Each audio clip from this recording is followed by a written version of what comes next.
Praise the Lord everyone. आप सभी भाई बहनों को जय मसीह की सुबह की वेला में आप सभी का स्वागत है। आइए फिर से आज के दिन की शुरुआत परमेश्वर के एक पवित्र वचन से करते हैं। आज का वचन है मत्ती अध्याय 26 का पद संख्या 39। आइए हम वचन पढ़ते हैं।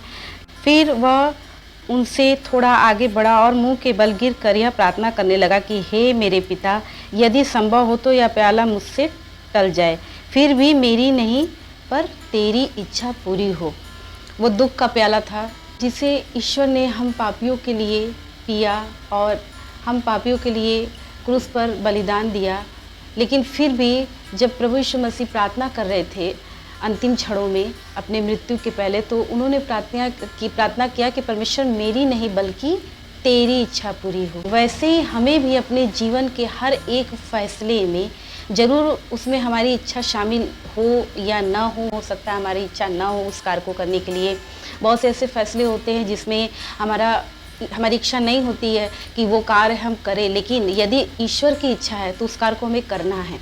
हमें वही करना है जिसमें ईश्वर की इच्छा शामिल हो, क्योंकि प्रभु यीशु मसीह ने भी वही किया जिसमें परमेश्वर की इच्छा शामिल थी। और उन्होंने स्पष्ट कहा अंतिम क्षणों में कि परमेश्वर मेरी नहीं बल्कि तेरी इच्छा पूरी हो। जैसा आप चाहते हैं परमपिता परमेश्वर वैसा ही हो। वैसे हमें भी अपने जीवन में वही करना है। हमें भी इसी प्रकार से प्रार्थना करना है कि हे प्रभु मेरी नहीं बल्कि तेरी इच्छा पूरी हो, क्योंकि देखिए उसमें हमारा ही फ़ायदा है। जब हम अपनी इच्छा की करते हैं और अपनी मनमानी करते हैं, जब हम अपनी जिद और अपने फैसले पर अड़ जाते हैं, तो ज़रूरी नहीं है कि वो फैसला हमारे लिए फ़ायदेमंद हो। अक्सर करके वो हमारी हानि के लिए हो जाता है और बाद में हम पछताते हैं।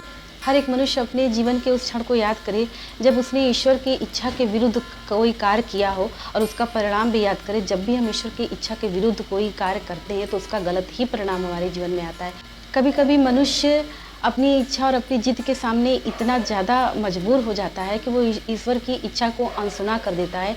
लेकिन जब उसका परिणाम उसके जीवन में आता है तो उसे इस बात का एहसास होता है कि उसने जो कुछ भी किया वो गलत था, गलत किया। परमेश्वर की हर एक योजना हमारी भलाई के लिए है, इसलिए हमें अपने जीवन में ईश्वर की इच्छा पूरी करनी है। हमेशा ये याद रखें कि हम हमेशा कोई भी कदम उठाने से, कोई भी फैसला करने से पहले प्रार्थना जरूर करें कि हे ईश्वर मेरी नहीं बल्कि इसमें तेरी इच्छा पूरी हो।